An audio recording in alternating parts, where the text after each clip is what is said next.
పద్మావతి శీలాల్ని కాపాడే ఈ గుండా గుంపులకి బూతు సినిమాలు తీసే దర్శకులు మాత్రం కనపట్టలేదు. ఎవరికి నోరు పెగంటం లేదు.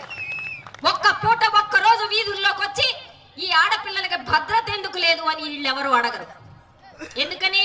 రెచ్చగొట్టడమే పని, మొక్కలు మొక్కలుగా విడగొట్టడమే పని.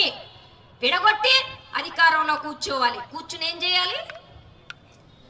హిందూ రాజ్యం తీసుకురావాలి. ఈ దేశంలో కనిపించే శత్రువు ఎవడు అంటే అక్కడ కూర్చొని మనకు తిండి పెట్టకుండా గద్దెనేలుతున్నవాడు, అంబానీ అద్వానీలకు దోచిపెడుతున్నవాడు కాదు మనకి శత్రువు.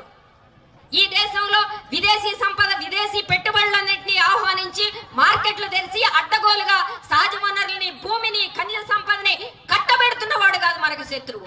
నీకు శత్రువు ఎవడంటే కడుపు చేత పట్టుకున్న తోటివాడు అని చెప్తున్నావు. నీకు శత్రువు ఎవడంటే నీ మతం కానివాడు అని చెప్తున్నావు. ఇదే నువ్వు చూపించే దేశభక్తి?